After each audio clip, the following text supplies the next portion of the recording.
thank you very much for that, Brian, and thank you very much, everyone, for turning up at 7 o'clock on this Tuesday to listen to the European Eel. I'll crack on straight away with this because I want to get onto the reading. But I thought I'd give a bit of a context about this book, which is a labour of love and a work of obsession. So I began writing it in the spring of 2019. The impetus for the book came the year before in a chance exchange with Pete Wall, who was then Dearne Valley Living Landscape Manager for the Yorkshire Wildlife Trust. At that point, I had to check that you can hear me properly. Am I okay? Yeah, people are nodding, that's good. Pete, I'd known for some time. He explained that he'd introduced over 100,000 young eels to RSPB Old Moor as part of a strategy to attract nesting bitterns to the reserve. Eels are a favoured food of bitterns. Pete described how he'd become obsessed by eels, reading all that he could about them and even keeping a few in his garden pond. As soon as he said those things, he triggered an instant reaction in me. From the moment of that conversation, I knew that I was going to write a book of poems about the European eel. And on reflection, I couldn't believe that I hadn't written about them before, given my affinity and history with them. My surname, of course, even though my family pronounce it Eli, is very Ely, and is often given Old English etymologies related to the eel, eel catcher, eel place, and so on. So kind of nomenclaturally, I'm a kind of eel. Moreover, a significant part of my boyhood was spent angling on the River Wharfe near the Yorkshire hamlets of Ulliskill, a place notorious for eels. They were so common there, they would take everyone's baits, and you had to be a good angler to avoid catching eels. I was a terrible angler, and when my mates were hauling in pike and bream and chub and barbel and so on, all I ever caught was eels. And to this day, I've never caught any other species of fish. I was a figure of fun to all my friends because of that. Furthermore, the first eel that I ever caught bit me. And it dawned on me that this provides a very intimate connection with the species. Not many people have ever been bitten by an eel. You know, when a person's bitten by a wolf, they become a werewolf. When Peter Parker was bitten by a radioactive spider, he became a were-spider, Spider-Man. Maybe I'd been a were-eel since I was 12 and simply not noticed. But thus I became hooked. At the point of deciding to write about the eel, I didn't really know much about the species despite my history with it, so I felt an obligation to address that deficit. I immersed myself in eel reading with the help of people like Matt Gollock and Peter Wall and Paul Kemp. I read dozens of books, dozens of monographs, dozens of technical websites, hundreds of academic papers. As I say, Matt, Paul, and Pete were very useful with me, but I did other things as well. Matt brokered an introduction to a Norwegian biologist called Hette Holtman, and I monitored eels on the River Roding with her very briefly. I was toured around a real rewilding project on the Dutch Rhine by Bram Huben of Nederland Ark. I spent a lot of time in wellies and chest waders, lurking in and around rivers and estuaries. I trapped and released several eels, and I actually kept one in an aquarium for 4 months so that I might observe her behavior in order to inform the poem. When Little Eel, which was the, I don't know, stunningly banal name I gave her, began to transform in the aquarium from a yellow eel into a silver eel, meaning that she was ready to migrate back to Sargasso that autumn, I knew that I'd found the structure for the poem. I was going to focus on the imagined life of this little eel from birth in the Sargasso to her death in the Sargasso, and giving an account of the life cycle, epic journeying, and ecological and conservation context that was part of that life. So although this book, The European Eel, is rooted in an immersion in research and some hands-on experience, it's nevertheless a work of art. An artistic expression is not like scientific or academic expression. Because the artist is never really in full conscious control of the upwelling of utterance. And even if the work is planned, researched, mapped out according to self-imposed didactic and formal constraints, as was this book, you know, it's never as simple as that. Artists are not executive automata of their blueprints and intentions. And blueprints and intentions are in a continual state of development as the unconscious and unexpected repeatedly intervene to enrich, to warp, and to thwart. You know, there's got to be room for spontaneity, room for the transformative imagination to roam. Luckily for me, because so much of the life cycle and ecological context of the European eel is unknown or merely hypothesized, that is to say, as much defined by absence as by presence, it leaves lots of space for the imagination to operate. But in imagining the life cycle and journeying of the eel so fully in so much detail, the piece gradually transfigured into a form of kind of speculative conjuration. So the intention was to render a scientifically credible account of the life cycle and journeying of the European eel. But paradoxically, that led to the development of a complementary or even supplanting shadow narrative, born out of the lacunae in our understanding of the eel. So the kind of internal pressures of the poem's dynamic forced it to become speculative, generative, religious, and where rationality and the empirical method fall short, imagination steps in. And as the poem progresses, the eel is increasingly presented as uncanny, an alien or supernatural being, literally from another dimension. The occultist Aleister Crowley, a person who turns up a lot in my poetry, had a technique for astral projection in which he visualized an image of himself, which he called his body of light, into which he magically projected his consciousness. Using this vehicle, then, he claimed he could travel through space and time. In the European eel, I think I've created a body of dark for the eel and projected the species into it. As the poem travels through space-time, the method and the expression become more or less overtly Gnostic, uncovering what's hidden, revealing secrets, and asserting vision and meaning. So now I'll get onto the poem. I'm going to read 3 representative sections, the opening, the close, and a piece from the middle. So this is Little Eel's birth as a fertilized ovum in the depths of the Sargasso, 100 miles or so offshore from Puerto Rico. It narrates the hatching into a larvae or leptocephalus and the beginning of the 3-year migration towards Europe on the current system of the North Atlantic Gaia.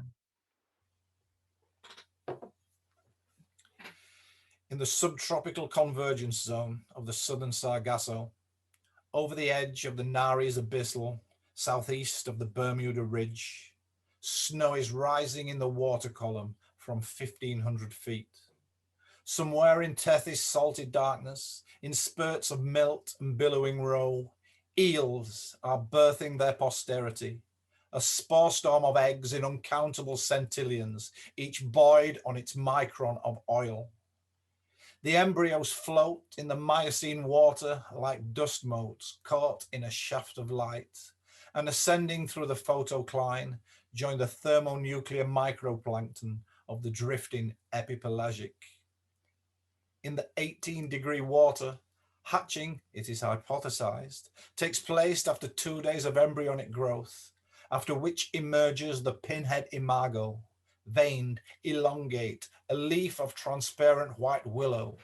Leptocephalus, the larval form of Anguilla, absorbing its yolk sac for 10 or 12 days, lengthening daily by micrometers, gaining weight daily in micrograms, until a fortnight after hatching, the size of a sand grain or emphatic full stop, it unhinges its tiny gaping jaws, fangs half as long as its head, and hunts in the eutrophic blizzard, seizing diatoms, dinoflagellates, polyethylene microbeads, fueling up for the 30-month long haul, Sargasso to the Biscay Abyssal. Sargasso, a bright lens of brine sitting light on the freeze of the Antarctic bottoms, herded to a hump by the North Atlantic Gaia.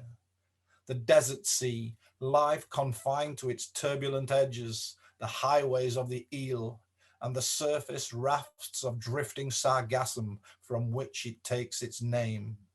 The graveyard sea, swallower of troop ships and Grumman Avengers, where the drowned float forever in zombied suspension, and the albatross rots on the mirror. Columbus struck his prow right through it, en route to the New World's plunder, but he liked the Sargasso, blue as the sky in Andalusia, fragrant as the air in Seville. The garbage sea, where the plastic of 3 continents forms mats the breadth of Spain. South of the plastic, offshore from Puerto Rico, leptocephali ride on the Antilles current. Feeding at night in the epipelagic, they in daylight descend to the dark of deep scattering, a phototaxic flight from the light and the deaths that lurk there. Harpooning cnidarians, the grip claws of krill, the lit jaws of the lanternfish, devoured in centillions, centillions riding still. A month or so since hatching, the size of an April tadpole, they move in the plankton like Pac-Man, simple machines of growth and devouring, deliverers of the savage telos written in their genes. They drift with the current, making 5 or 15 miles each day, beyond Grand Bahama to the Blake Escarpment, where the Florida current blows out from the strait on the plume of deep water horizon. There, between Andros Island and Biscayne Bay, it courses into the racing Antilles to form the Gulf Stream, a roaring salt river hurtling north on the edge of the American continental shelf, its estuaries of blight. Estrogen-saturated sewage, methamphetamine neurotoxins, chromosome warping neonicotinoid runoff.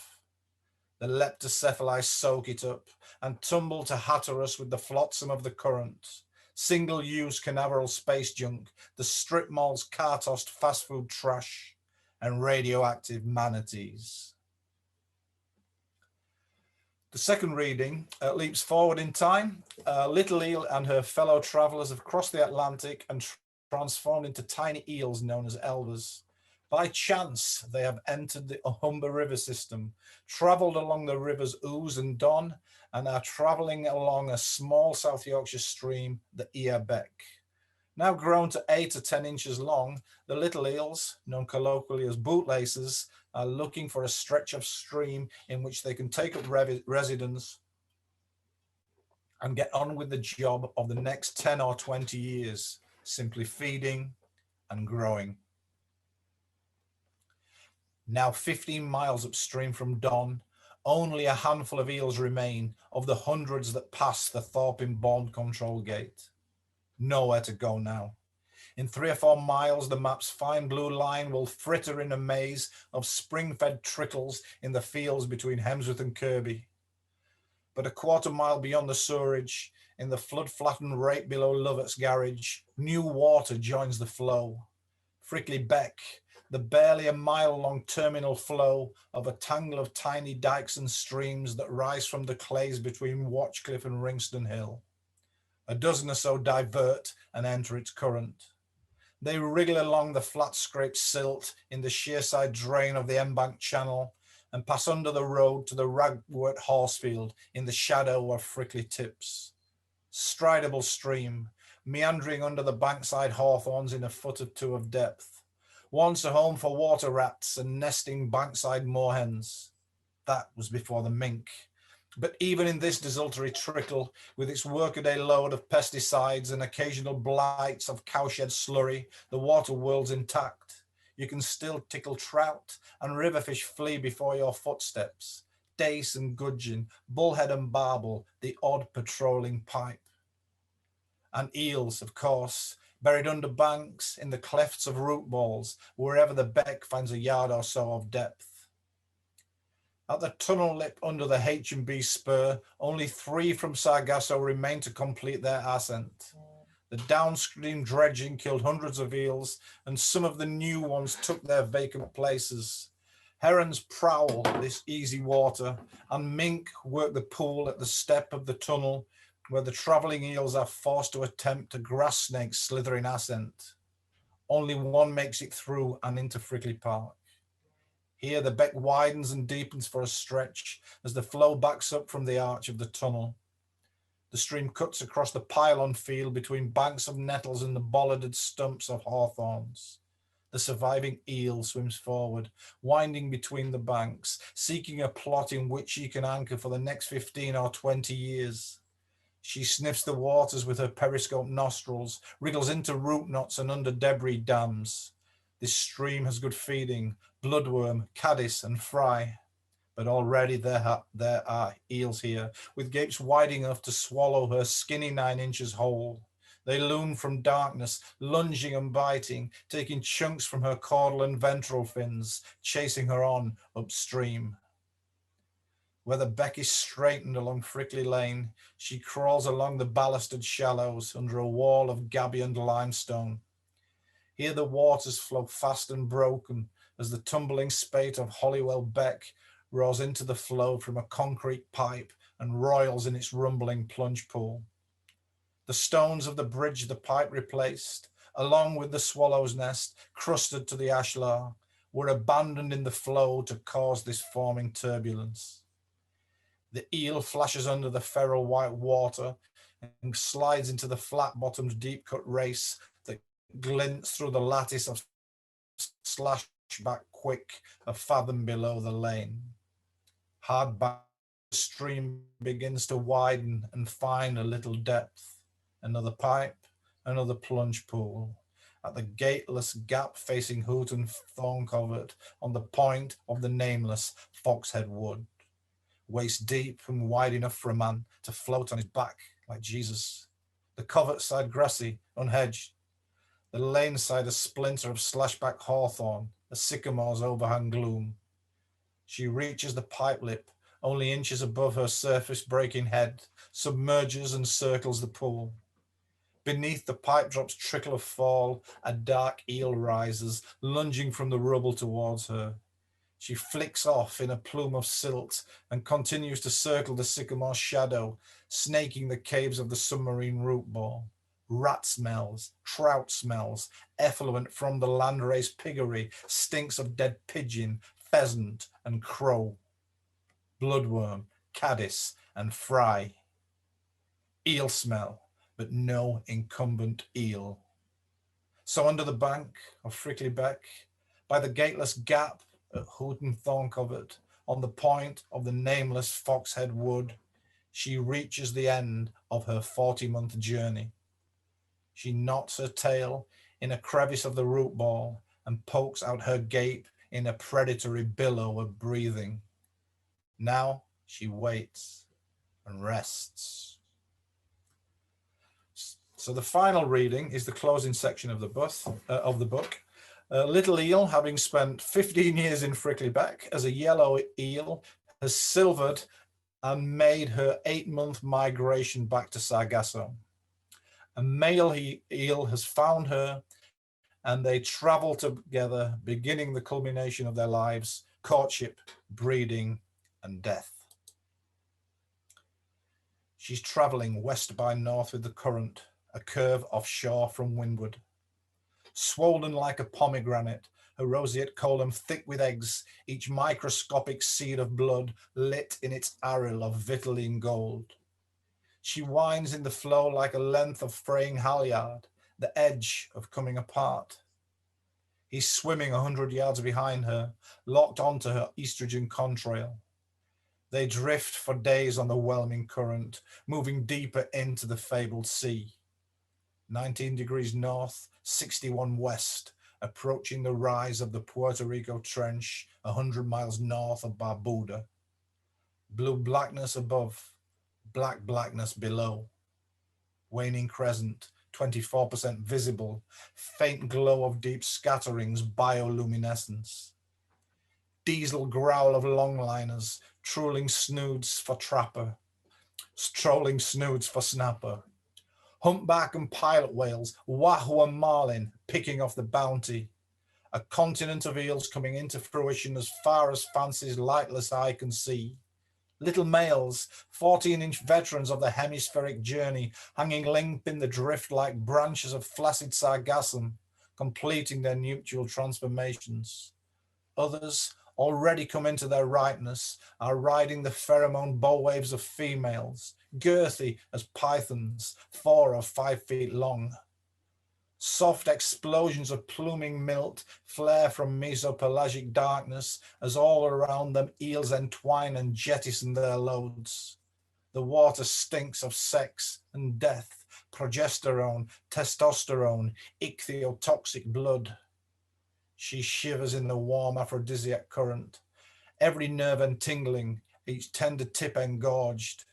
He's drifting in her orbit now, homed in on her cloacal trail. He loops his snaky electron around her. She recoils and gapes her and snaps her gaping rat-trap jaw. not ready. So, for the moment, they simply swim together, the 19-inch female, her underslung bicep of belly, and her swollen bootlace suitor. They drift with the current deep into Black Sargasso. 20 degrees north, 62 west. The outer rise of the Puerto Rico Trench, 100 miles north of Anguilla. New moon, 1% visible. Kraken darkness, lit only by octopus phosphorescence and the bright detonations of ejaculating eels. They've been traveling in tandem for 5 days now, through frittering flames of fertilized ova and the disarticulate space junk fall of dead and dying eels. This is their predestiny, their inescapable fate, the fate of every Atlantic eel since the Yucatan asteroid dropped its apocalypse 50 million years ago, to ruin themselves in the act of breeding and die in the dopamine afterglow, drifting down from the towering heights of ocean to the black-red clays of the 5-mile abyss, layer upon Google Plexian layer. Their bodies are coming apart, held together only by shrink-wrapped skin and the kamikaze cerebellum that tells them live, to breed and die. They're running on neurosteroids now, their muscular strength exhausted. It's now or never. But her biochemical transformation is finally complete. The dark moon shudders in her teleost womb, and she's suddenly wreathed in sex. He stiffens and begins his dance around her, nosing the waters, advancing and retreating in a tentative submarine hokey-cokey, like he's scared to get close, like he's got at least one glaucous eye on that gaping rat-trap jaw. She drifts and ignores him, gaping and closing that rat-trap jaw, beckoning him forward until he finally plucks up the courage to touch, coming under and rubbing her pulsing belly with the nacelles of his head. He kneads the flesh of her underbody with a zigzag massage from pleated throat to vent. She gapes and twitches, swims, and for a while they move touch tight together, him coiling his cable round the rope of her body, constricting and releasing, bringing her to the edge. She gapes and twitches, apparently impassive, but a landslide has started inside her. He uncurls his coils and once more swims beneath her, nuzzling at her leaking vent like a typhoon fueling from a stratotanker, butting the bulge of her loosening row sack, triggering the sensory overload that will release them both into the ecstasy of body, the DMT and oxytocin rush of coitus and extinction. Milk pumps down the tube of his urethra and backs up at the sphincter of the vent. He stiffens and ejaculates a depth-charged blast of sperm. She shivers and her gold load slides. They couple in the milk cloud, lit in the shock of its bloom. Once more, he's frotting the flange of her vent and butting the walls of her colon. Once more, he ejaculates, again and again, until the hypertonic waters are smoking with milk, and her shuddering body can hold it back no longer. She cracks like a whip, and her body convulses, spurting gusher after gusher of glittering golden ova, sparks from the cornucopium flame of Archaea's unkillable dark pleroma, quickening through the mist of sperm and rising through the photocline to join the thermonuclear microplankton of the drifting epipelagic. Thank you very much.